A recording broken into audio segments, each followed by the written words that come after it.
Bismillahirrahmanirrahim. Assalamualaikum warahmatullahi wabarakatuh. Selamat pagi, salam sejahtera bagi kita semua. Perkenalkan, saya Rofini Zahiatul Azifah Dan saya Ayu Fitriani, kami dari kelompok 1. Kami akan mempresentasikan tentang model-model gangguan psikologis. Model gangguan psikologis adalah pendekatan teoritis yang digunakan untuk memahami perkembangan dan pengobatan gangguan psikologis. Yang mana banyak sekali model psikologis atau perilaku yang abnormal diajukan oleh para ahli, termasuk model kultural, model sistem, model eksistensial, model genetik, model humanistik, model belajar, dan masih banyak lainnya. Nah, dari sekian banyak model tersebut, ada 4 model yang paling banyak digunakan oleh orang-orang, yaitu yang pertama adalah model medis, model psikoanalitik, model behavioral, dan model humanistik. Nah, yang pertama adalah model medis. Yang mana model medis ini adalah gangguan psikologis yang dijelaskan sebagai pendekatan yang melihat gangguan psikologis sebagai hasil dari faktor-faktor biologis yang memengaruhi fungsi otak dan sistem syaraf. Dalam model medis dalam gangguan psikologis ini ada 4. Yang pertama adalah faktor biologis, yang mana berfokus pada gangguan psikologis yang disebabkan oleh ketidakseimbangan neurotransmitter di otak, kelainan genetik. Misalnya itu gangguan skizofrenia dan gangguan bipolar. Lalu yang kedua yaitu faktor genetik, yang berarti bahwa individu dengan riwayat keluarga tertentu itu mungkin lebih rentan terkena gangguan psikologis seperti skizofrenia dan bipolar itu memiliki kecenderungan genetik yang dapat diwariskan. Lalu yang ketiga yakni pengobatan medis. Nah, terapi medis seringkali melibatkan penggunaan obat-obatan psikotropika seperti antidepresan, terus antipsikotik, dan stabilisator suasana hati untuk mengatasi gejala gangguan psikologis. Penggunaan obat-obatan ini bertujuan untuk memperbaiki ketidakseimbangan kimiawi di otak yang dapat menyebabkan gangguan psikologis. Lalu yang keempat adalah pendekatan holistik, yang mana pendekatan ini juga mempertimbangkan faktor psikologis dan sosial yang berkontribusi pada gangguan mental. Oleh karena itu, pengobatan ini juga sering melibatkan kombinasi terapis, medis, dan psikoterapi. Lalu yang kedua model psikoanalitik.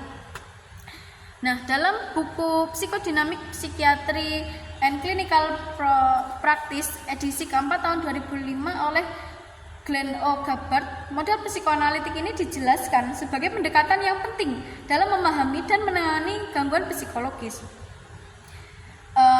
Berikut beberapa pandangan psikoanalitik dalam gangguan psikologi menurut Gabbard. Yang pertama adalah konflik bawah sadar dan gangguan psikologis. Gabbard mengungkapkan bahwa gangguan psikologis seringkali terkait dengan konflik bawah sadar yang tidak disadari, yang merupakan pusat dari model psikoanalitik. Konflik ini bisa muncul antara berbagai bagian dari kepribadian seperti id, ego, dan superego, atau dalam hubungan interpersonal yang tidak sehat yang dimulai pada masa kanak-kanak. Nah, gangguan psikologis ini muncul ketika ada ketegangan yang tidak dapat diatasi antara dorongan-dorongan yang tidak disadari, dorongan seperti seksual atau agresif, dan kontrol ego yang berfungsi untuk menjaga keseimbangan dalam diri individu. Lalu konsep yang kedua yakni mekanisme pertahanan. Gabbard menyoroti bagaimana mekanisme pertahanan berfungsi untuk mengurangi kecemasan akibat konflik internal. Namun jika mekanisme pertahanan digunakan secara berlebihan atau tidak sehat, mereka bisa berkontribusi pada perkembangan gangguan psikologis. Misalnya persepsi, represi, atau penolakan terhadap ingatan atau perasaan yang menimbulkan kecemasan seringkali dikaitkan dengan gangguan kecemasan atau depresi. Proyeksi di sisi lain dihubungkan dengan gangguan seperti gangguan kepribadian paranoid, di mana individu menilai orang lain sebagai sumber ancaman yang tidak diinginkan, sementara mereka sendiri merasa terancam oleh perasaan mereka. Lalu yang ketiga yaitu gangguan kepribadian. Model psikoanalitik ini sangat relevan untuk memahami gangguan kepribadian yang menurut Gilbert berkembang akibat pengalaman masa kecil dan pola hubungan yang tidak sehat atau maladaptif. Misalnya gangguan kepribadian borderline. Nah, gangguan ini sering dikaitkan dengan ketidakmampuan untuk mengintegrasikan perasaan yang ekstrim tentang diri sendiri dan orang lain. Lalu yang berikutnya gangguan kepribadian narsistik yang masih dalam konsep gangguan kepribadian menurut Gilbert, yakni gangguan ini seringkali merupakan reaksi terhadap rasa rendah diri yang tidak diakui, di mana individu mencoba membangun identitas diri yang grandios yang untuk menutupi kelemahan yang ada pada diri mereka. Lalu yang keempat adalah gangguan mood dan kecemasan. Gilbert juga menjelaskan bahwa gangguan mood dan gangguan kecemasan, konflik yang tidak terselesaikan antara id dan ego, dapat menyebabkan ketegangan emosional yang muncul sebagai gejala. Dalam konteks depresi, introspeksi atau mengambil sifat orang lain ke dalam diri memainkan peran besar. Misalnya perasaan bersalah yang berlebihan atau keputusan yang berakar pada kritik internal yang diterima sejak masa kecil. Nah, dalam gangguan kecemasan, ketidakmampuan ego untuk mengatasi ancaman internal menyebabkan kecemasan yang bisa terwujud dalam berbagai bentuk seperti fobia dan gangguan kecemasan umum. Lalu yang kelima, peran hubungan terapeutik. Gilbert menekankan bahwa dalam terapi psikoanalitik, hubungan terapeutik itu sendiri dapat menjadi area penting untuk memahami dan mengatasi gangguan psikologis. Terapis mengamati bagaimana perasaan pasien tentang terapis seringkali mencerminkan perasaan dan pola hubungan yang lebih luas dalam kehidupan pasien, seperti dalam pola hubungan keluarga ataupun dengan pasangannya. Lalu yang terakhir adalah terapi psikoanalitik dalam pengobatan gangguan psikologis, yang mana Gilbert juga menjelaskan dalam pengobatan gangguan psikologis, terapis psikoanalitik berfokus pada membawa konflik bawah sadar yang mendalam ke dalam kesadaran untuk dianalisis dan diselesaikan. Teknik terapi ini termasuk asosiasi bebas, analisis mimpi, dan interpretasi terhadap perilaku dan perasaan yang muncul dalam hubungan transferensi. Tujuan utama terapi ini adalah membantu pasien memahami konflik internal mereka, memperbaiki mekanisme pertahanan yang maladaptif, dan membangun integrasi kepribadian yang lebih sehat. Selanjutnya yang ketiga adalah model behavioral. Dalam buku Cognitive Behavioral Therapy, Basic and Beyond tahun 2011 oleh Judith S. Beck, pendekatan behavioral dalam konteks terapi kognitif behavioral atau CBT dijelaskan sebagai bagian integral dalam memahami dan menangani gangguan psikologis. Buku ini menguraikan bagaimana model behavioral berinteraksi dengan kognitif untuk membentuk gangguan psikologis dan memberikan teknik untuk menangani gangguan tersebut.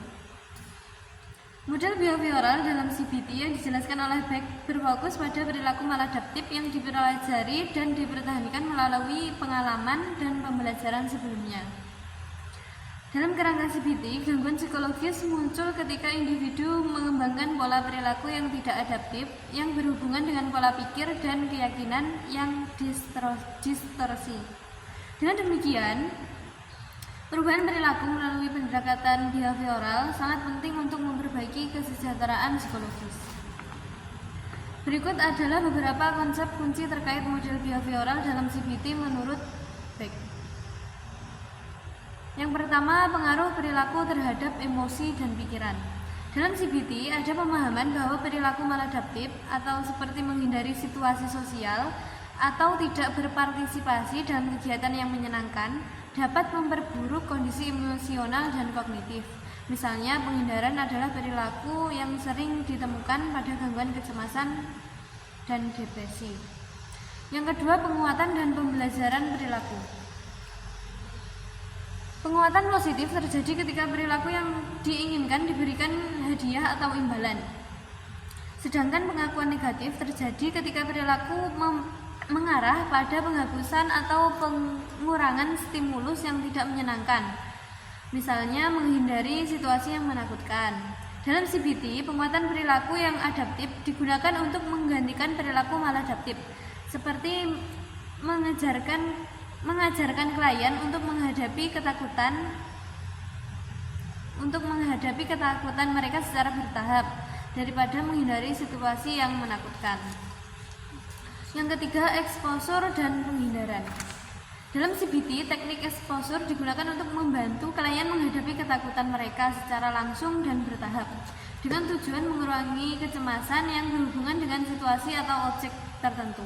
Teknik ini bertujuan untuk memecah siklus penghindaran yang sering terjadi dalam gangguan kecemasan.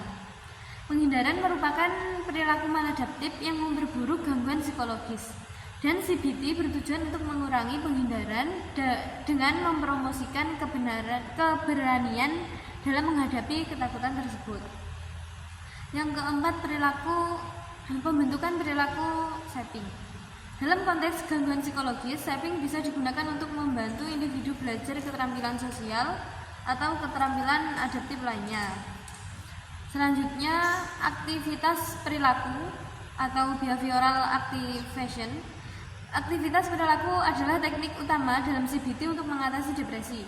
Teknik ini melibatkan membantu klien kembali terlibat dalam kegiatan yang mereka nikmati atau yang memberi mereka rasa pencapaian dengan tujuan untuk melakukan kecenderungan untuk menarik diri atau menghindari kegiatan yang memberi kepuasan. Selanjutnya, penggunaan hukuman dalam CBT. Dalam CBT, hukuman sering digunakan dengan hati-hati karena lebih banyak menekankan penguatan perilaku adaptif daripada pengurangan perilaku maladaptif. Namun, dalam beberapa kasus, hukuman bisa diterapkan secara terbatas untuk mengurangi perilaku yang sangat merusak atau membahayakan diri sendiri. Model selanjutnya yang keempat adalah model humanistik. Dalam buku On Becoming a Person, A Therapist's View of Psychology tahun 1961, Rogers mengemukakan pandangan humanistik terkait gangguan psikologis yang berfokus pada pemahaman individu sebagai makhluk yang memiliki potensi untuk tumbuh dan berkembang secara positif. Berikut adalah beberapa konsep utama dalam model humanistik yang dijelaskan dalam buku ini dan bagaimana model ini diterapkan dalam pengobatan gangguan psikologis. Yang pertama, konsep aktualisasi diri.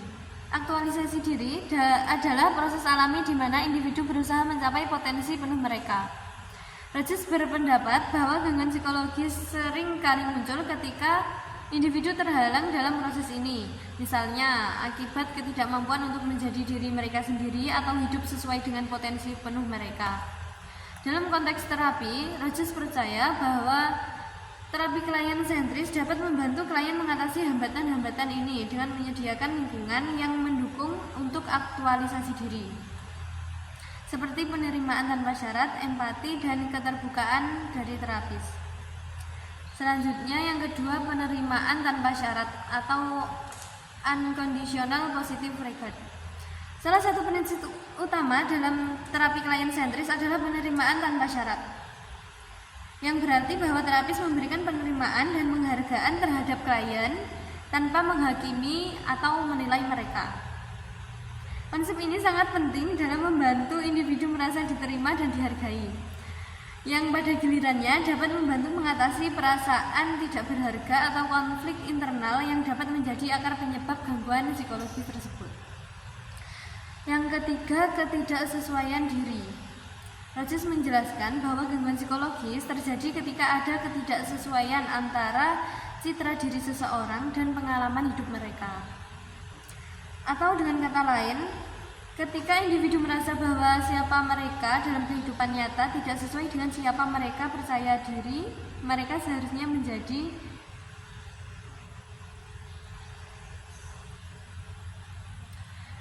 Atau dengan kata lain, ketika individu merasa bahwa siapa mereka dalam kehidupan nyata tidak sesuai dengan siapa mereka yang percaya diri, mereka seharusnya menjadi. Ketidaksesuaian ini dapat menyebabkan perasaan cemas, bingung, atau tidak bahagia. Selanjutnya, pengalaman terapis dan hubungan terapeutik. pengalaman terapis, dan hubungan terapeutik. Menurut Rogers, hubungan terapeutik yang autentik dan tulus adalah faktor yang sangat penting dalam mengatasi gangguan psikologis. Terapis harus mampu menghadirkan ketulusan dan keaslian dalam hubungan dengan klien, yang mendorong klien untuk merasakan kepercayaan dan terbuka dalam mengeksplorasi masalah mereka.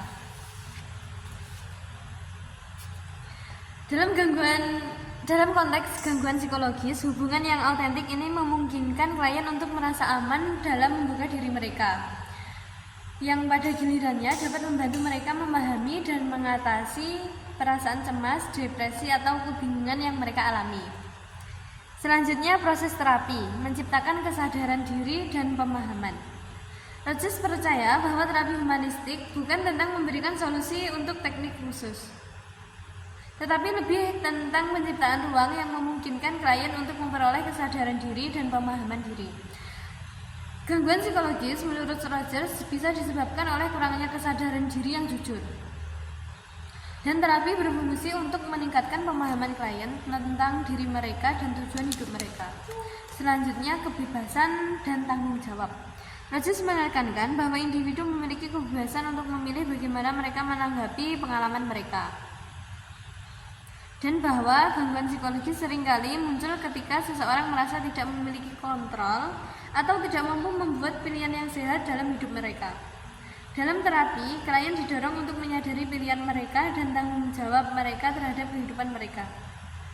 Dengan cara ini, terapi humanistik membantu individu merasa lebih terkendali atas kehidupan mereka, yang sangat bermanfaat untuk mengatasi gangguan seperti kecemasan dan depresi. Sekian presentasi dari kami, banyak kurangnya mohon maaf. Akhiron, Wassalamualaikum warahmatullahi wabarakatuh.